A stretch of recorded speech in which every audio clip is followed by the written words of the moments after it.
This is our veggie garden update for the middle of summer 2014. We had our kookaburra number 1 on the one before last. On the last one we had kookaburra number 2. This is kookaburra number 2 here again. And he's been really funny this morning. There's a few changes in our garden since our last update. We'll start off there.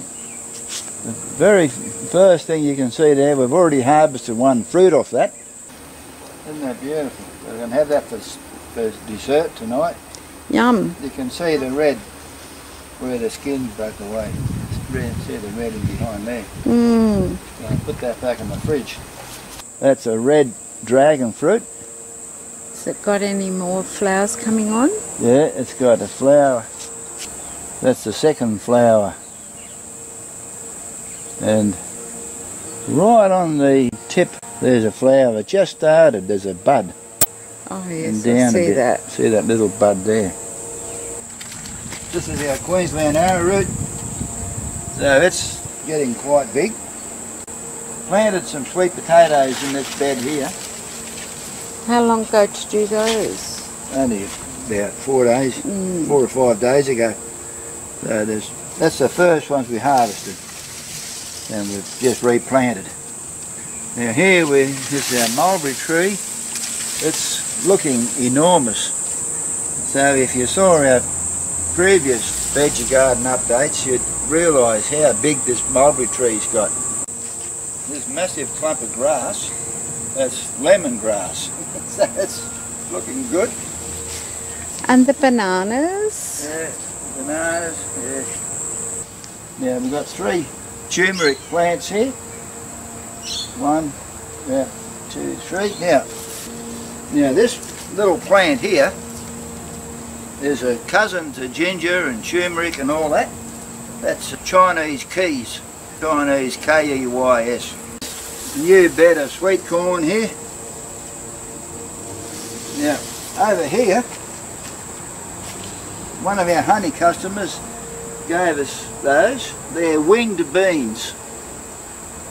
So oh, we've never had those before, never have we? had them before. That's something new to our garden. Winged beans. They grow well in this climate apparently. 5 sweet potato plants. I put those in a couple of weeks ago. This is where I just harvested 5 sweet potatoes. Another bed of new sweet corn in there. This year's crop of ginger. So we've got some aren't doing very good,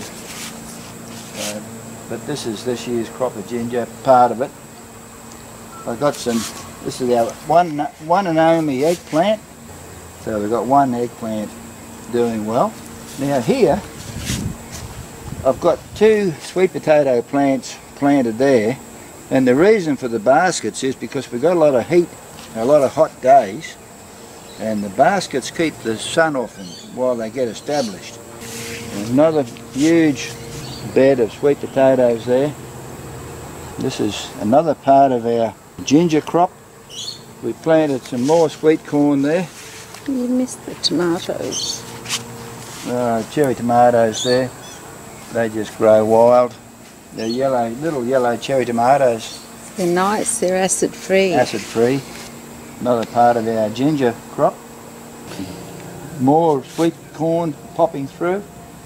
Snake bean, it doesn't look much now, but the amount that it's produced over the last month or so is an unbelievable amount. It'll keep us going all year. Yeah, it'll keep us going all year. We've got them in the freezer. Red shallots in these boxes here. Planted out these new pineapples not long ago. This is where we harvested 3 pineapples. So that's our 4th pineapple. And these are the ones we put in last year, so they've yet to flower.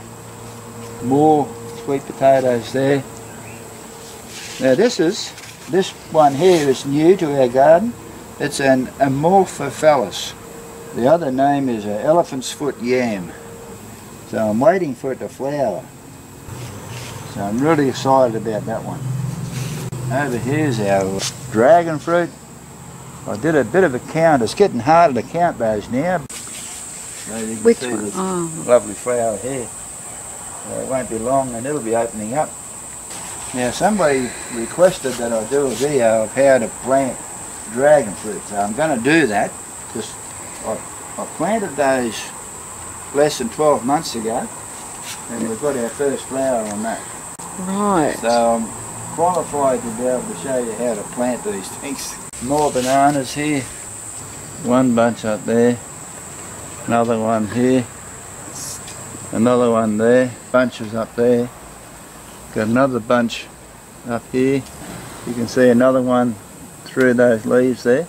Yeah. That's quite a big bunch. We'll get a different angle of those. We harvested our cassava around Christmas time and we harvested 5. I've only planted 3 this time, so I've got 3 cassava plants. They've been in there for less than a month and they're all sprouting nicely. Ceylon spinach or Malabar came up on its own, so I made a little tripod for them to grow in. So I'm just going to leave them there until the cassava gets too big. 3 more sweet potato plants there. Got another 8 plants there. Now this is new to our garden. This is yacon. This has got these from Rob from Ipswich, from Rob Bob. If you're watching Rob, g'day mate. So this is 2 yacon plants. So that's pretty excited to have that growing. We'll be trying that for the first time when we harvest it sometime in around May. So in this patch we've got 6 more sweet potato plants here. I put those in a couple of weeks ago just in case we haven't got enough to keep us going. Another 2 beds of sweet corn there, the super sweet variety. That's all I grow is the super sweet corn. As usual we have our chili bushes here. We've got Butchalokia, chocolate habaneros there. There's our strawberries. We've got some in these pots here to start off this year's strawberry patch. And we did alright on them last year. So here's our bunya nut. We raised that from a seed. It's looking fantastic in that pot. Native beehive and our observation beehive, European beehive. I've got to do a bee talk in a couple of weeks, so I'm going to take both of those to do the talk. Some more strawberries, we've got some potato onions, we've got more ginger, more red shallots and some sweet potatoes. We're going to harvest those. They're the ones we kept in the broccoli box during the winter, so we had runners to plant early spring. So we'll even get a feed of sweet potatoes out of those. So I think that just about covers it all. Anyway, thanks for watching and we'll catch you later. Bye.